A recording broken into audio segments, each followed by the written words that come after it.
This is The Extra Point, an Arizona's Family Originals podcast, sponsored by your Phoenix Suns. Well, it's fight night this weekend, Saturday, February 15th at Celebrity Theater. Rough Nation's Fight Night will take center stage, and one of our local fighters, kind enough to join him with his coach in the studio. We're talking about David Clay, 20 years old, looking to really make a name for himself here in town, and then Tim Welch, who's been training fighters for a long time in the West Valley. We appreciate your time, guys, and what's it like? We're kind of like leading up to the fight. Maybe in 48 hours, you're going to enter the octagon.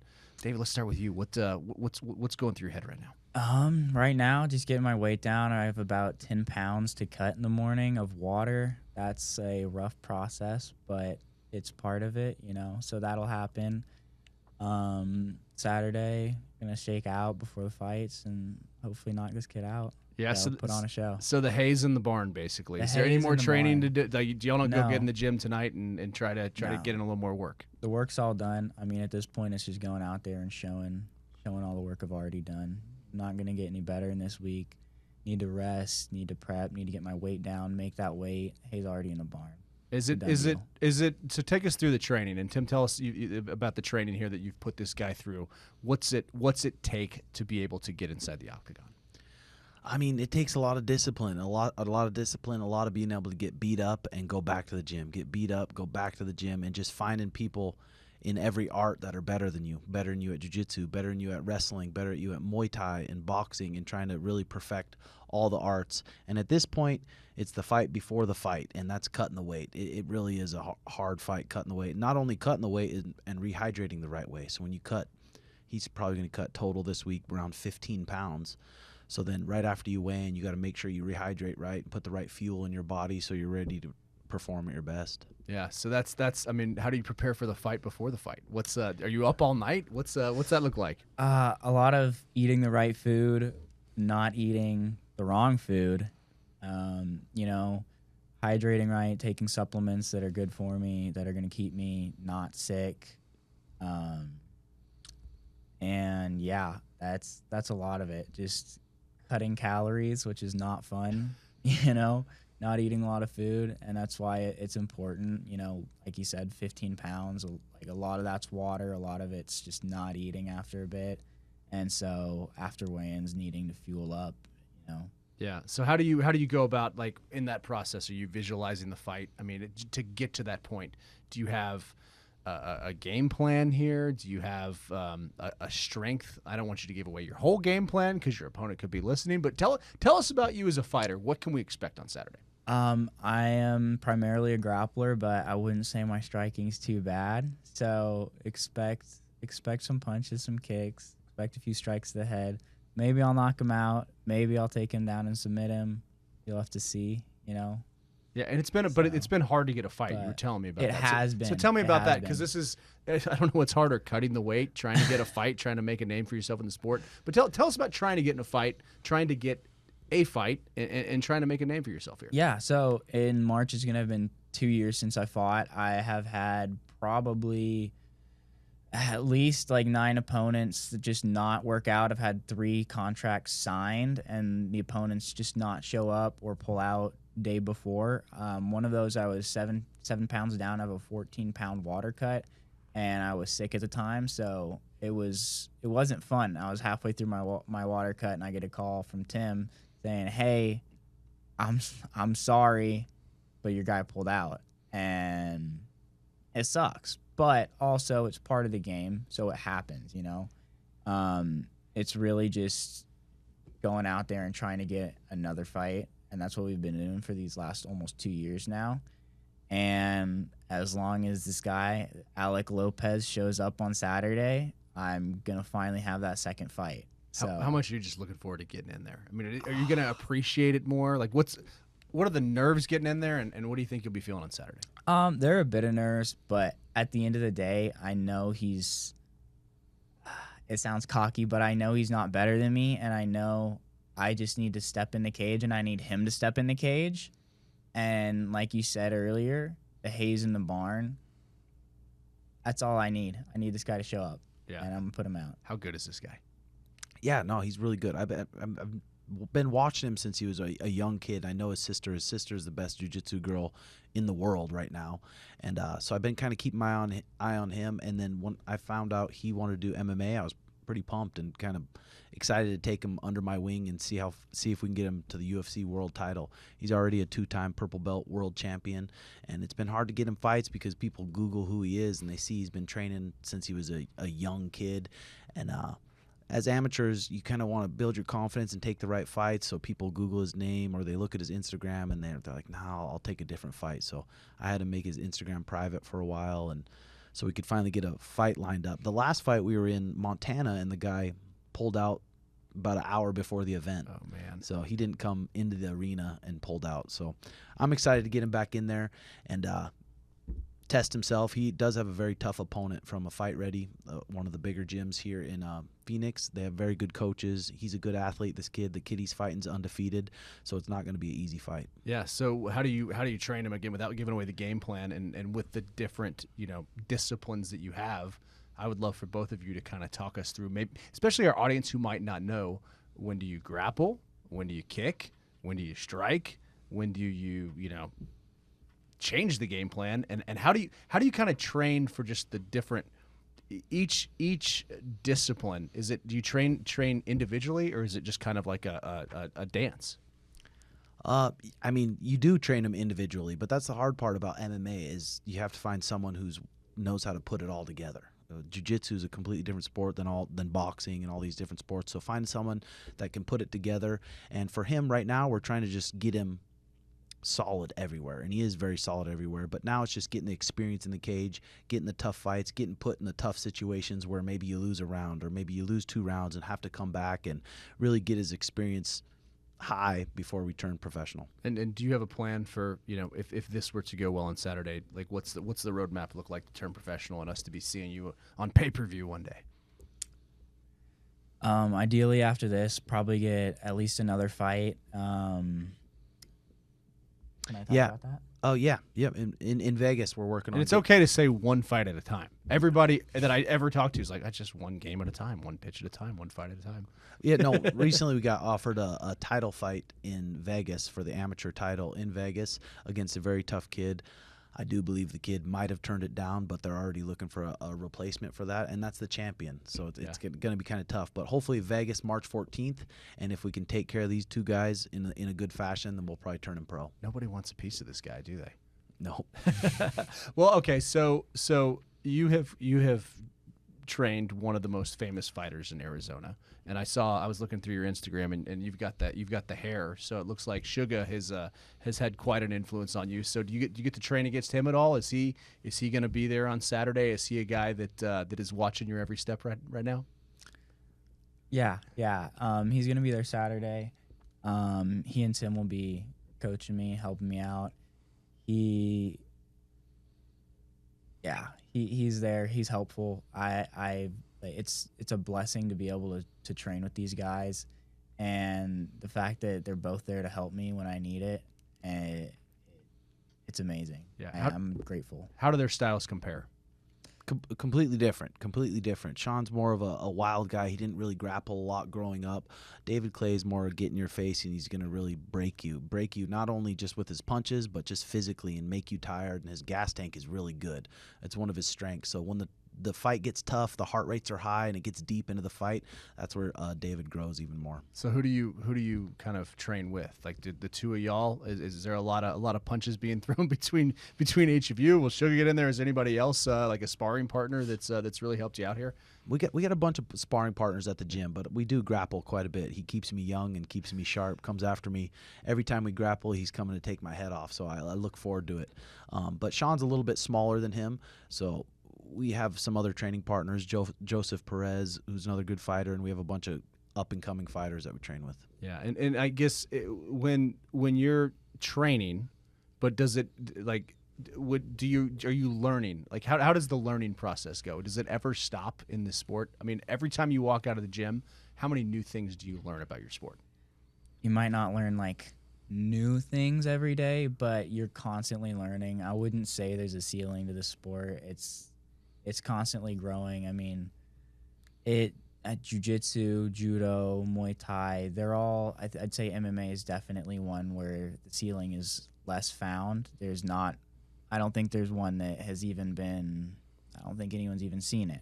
You know, there are other sports where there's a lot more of a foundation, and they've had a lot more time to build out as a martial art, and they grow stagnant. You know what I mean? For the most part, they grow stagnant. And as to why, I'm not sure, but maybe because MMA is such a newer thing, and there's new blood, and there's just different perspectives.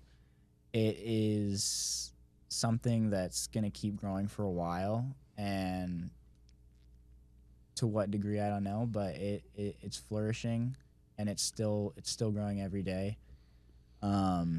Yeah, every day you train, you're gonna pick something up, even if you don't realize it. Just going in the gym, I mean, and that's the thing about growth. It's not always up, you know, up, down. Like there's some days I feel like I made a lot of growth, and then there are other days like, holy crap, I suck, you know, and that's just life. That's life. That's broadcasting's the exact same way. And some days when you're getting beat up, that means you're training at the right gym. So yeah, like he said, some days you're gonna get beat up, some days you're gonna be the man. But just showing up every single day and trying to pick up as much as you can. MMA is changing so much.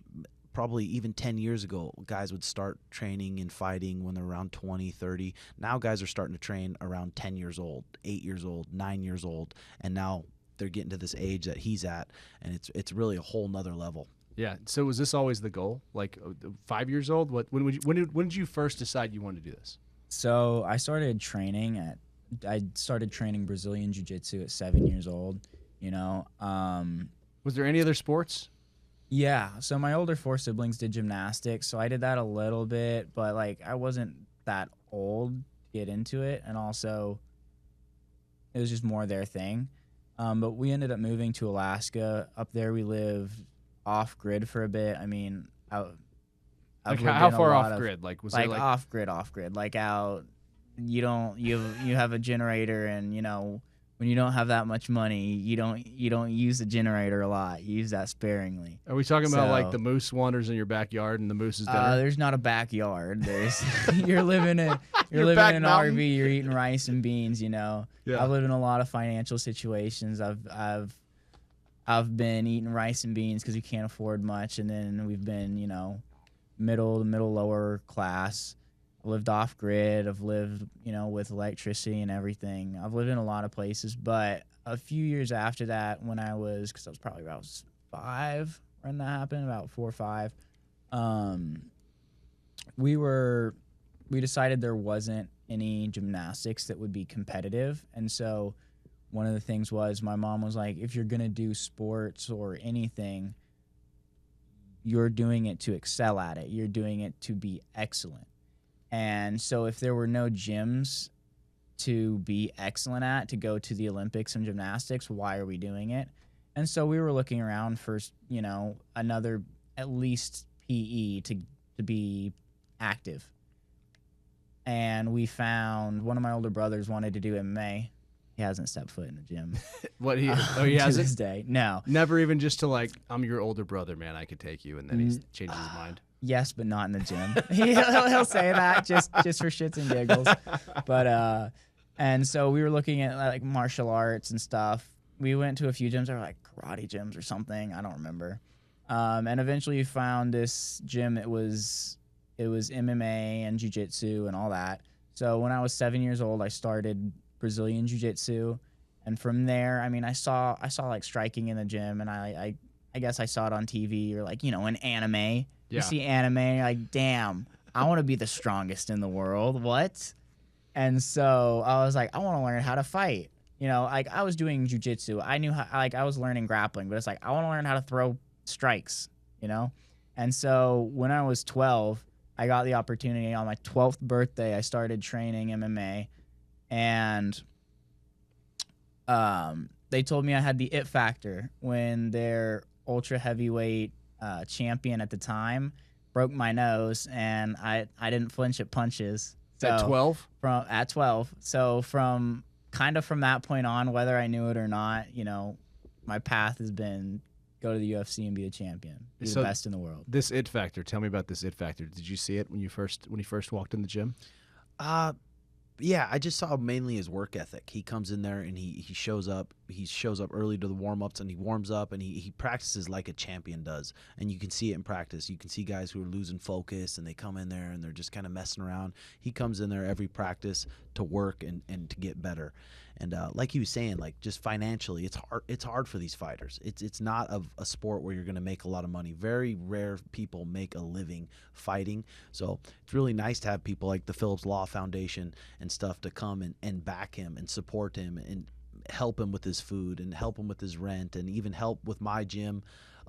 They're helping us get a bigger academy so we can have more people and have more kids training. So that kind of stuff is a huge help. Yeah, and tell us about the relationship with Phillips and how that has kind of helped with this event at Celebrity Theater. I mean, what can we expect on Saturday night in the heart of Phoenix?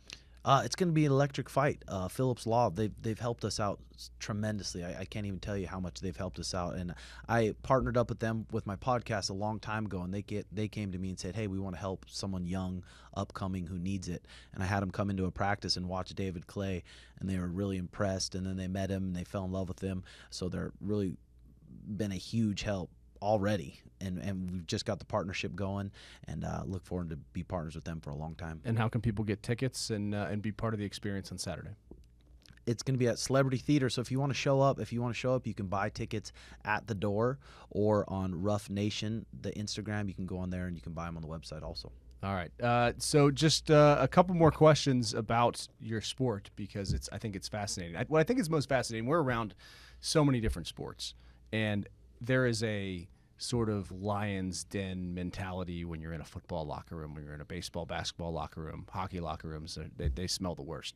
But when you're around MMA fighters, everybody's so chill, which I don't get, because the intensity level has to be so high to do what you do. So how does that work, going from we're fighting, I'm trying to break your nose, to we can just discuss this as a chess match post match? Yeah, and that's exactly what it is. A lot of people look at fighting and they think it's just like cockfighting. You go in there and try to rip each other's head off. It's not. There's just so much technique behind it. And at the level we're at now, it's like you got to be calm. You got to be calm in there and be tactical and think about the game plan and your techniques and not just go crazy. Yeah, that's really what it's about. And I think when people first see MMA, they're like, "Whoa, these guys are just pit bulls, just mean pit bulls." But we've been beat up so much in our lives that it's like after practice, we just want to be nice to everybody. We want to be nice to everybody around each other, and like, we get all the meanness out in practice. Yeah, absolutely what I was gonna say. I mean, when you're beating each other up afterward, you don't. Why would you fight? You know, you're dead. You want to chill. You want to be homies. You want to be cool with each other. There's absolutely no reason to have that drama. I'd say the reason it's less like a lion's den is because, you know, it is that much more intense when you're actually training. There's a lot more aggression. Trying to hurt each other.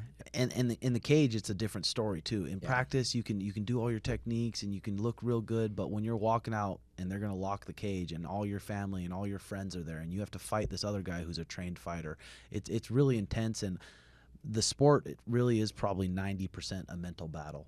Interesting. And and that's one thing that stuck out to me with David is he's a competitor. He knows how to compete. When the lights turn on, he knows how to compete. And you know, I've been very fortunate to be able to look in the eyes of competitors as they're walking off the field, and you see fire. I don't think I don't want to go in the octagon and see what another fighter's eyes look like.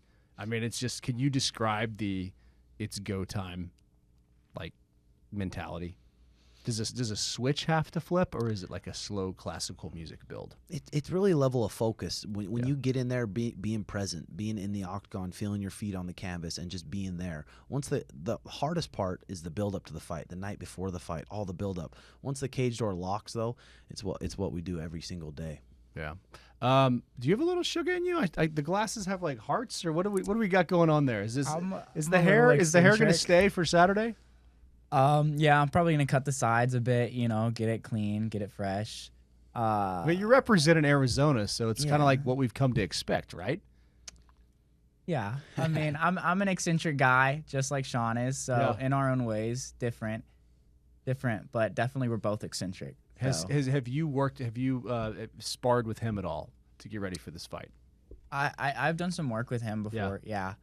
Nothing like hard sparring, obviously. Yeah. I mean, different weight classes. He's in the UFC. Like, he has been a lot punched more by him? important things. Because every time I see him punch a guy, I'm like, oh my god, that looked like it really hurt. I have been punched by him, but the last time we sparred, and I think the only time I sparred with him, it was light sparring. Yeah. I mean, It's nice having him though. Yeah. He's accomplished what every fighter wants to accomplish, the UFC world title. And he's been there, and he's been in those high pressure moments where millions of people are watching, and he's the underdog, and he's supposed to get killed in the sold out Boston Celtics arena, sold out screaming. So he's been in those kind of situations. So being around him and getting his advice is like priceless. yeah, no, absolutely. And around with him, the work we do is very technical. It's incredibly helpful. To be a part of those, and now you have another guy that you're hoping makes the climb up the mountain. How much fun is it to just be in this moment, knowing where the two of you want it to go? Yeah, it's been for me. I mean, I'm doing what I love. If there was no money involved at all, I'd still be doing all this stuff because I just love it. I don't know really where it came from, but having another young fighter. I met Sean when he was a teenager and still an amateur, and we made this journey and kind of know the recipe to get there. And I really want to help David do that also. Awesome. All right, leave me with this. What will you say to yourself when the door locks on Saturday night? I'm gonna leave you with two things. Yes. First off, I want to thank Phillips, Product DeSoto, all my sponsors, everyone around me, Tim Welch, Suga Sean, everyone at the gym, and my family, my mom, my dad, everyone who makes this possible. I mean, everyone who supports me. I couldn't do it without them, you know. But when that cage locks, it's gonna be me versus him, and we're going in there to hurt each other. So one of us is gonna get hurt. Well, we will be watching on Saturday night. We appreciate you coming down, and Appreciate as you. this story unfolds, please come back because we would love to follow it. The next great fighter coming out Love of to be Arizona. back. The Extra Point Podcast is a production of 3TV, CBS5, and AZFamily.com in Phoenix, Arizona. Recording stopped.